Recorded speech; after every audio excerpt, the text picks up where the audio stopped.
We are raising our forks ahead of Canada's Agriculture Day next week with a bit of farm food fun. Registered dietitian Carol Harrison joins us along with beef farmer Sandra Vos. We're going to play a little game this morning of true or false. Good morning to you both. We're going to get right into it if that's okay. Absolutely. Okay, so most farms in Canada are family owned or operated. True or false? I'm going to say here true, because I know a lot of farmers, and even though there's great big factory farms, I would think that the majority are farm owned, family owned. Absolutely. It's true.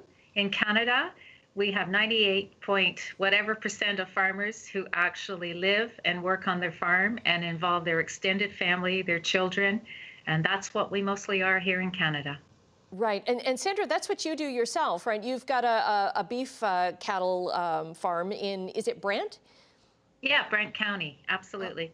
Okay, awesome, awesome. So you're doing all kinds of things there. And our next question kind of deals with beef cows as well, so I'm assuming you're going to answer this one as well.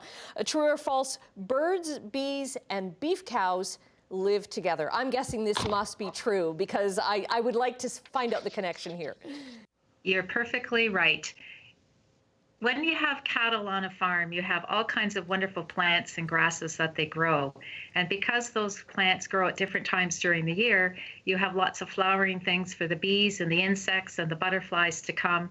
And then the birds come as well, because they love the insects and they love the flies on the cows. And it's just a whole wonderful independent cycle where everyone works together. The cows bring the birds every day at 4 o'clock. The bees and the insects have a safe place to gather their honey and their food.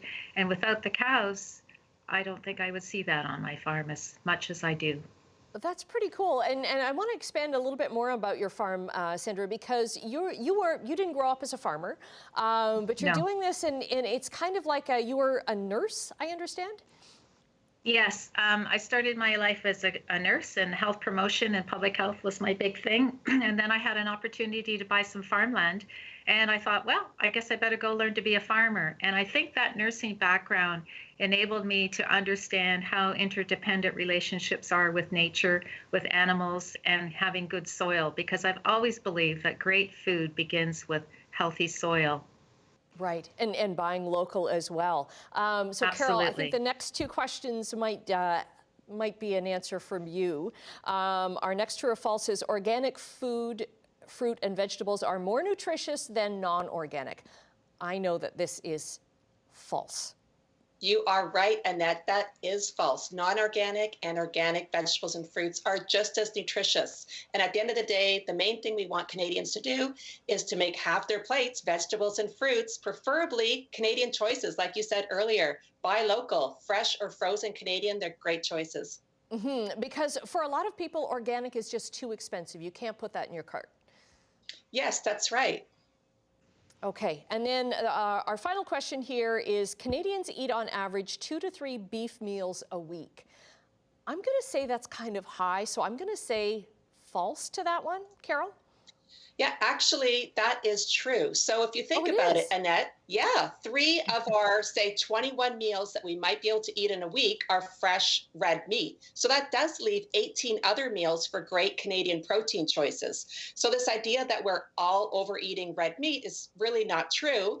What we probably are eating a lot of is the ultra-processed foods, and the research really shows that. So 50% of the calories in the Canadian diet are coming from foods like pop, muffins, frozen pizzas, whereas only about 5% are coming from naturally nutrient-rich beef, like the beef that Sandra produces on her farm in southern Ontario. Okay, great excuse to buy local and really know what you're eating too, right? Know a farmer.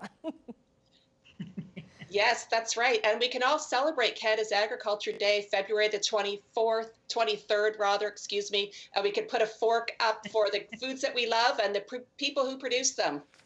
Okay, I raise a fork to both of you. Thank you very much. And we'll get more information on how people can celebrate that day coming up next week. Yes. Great. Thank you.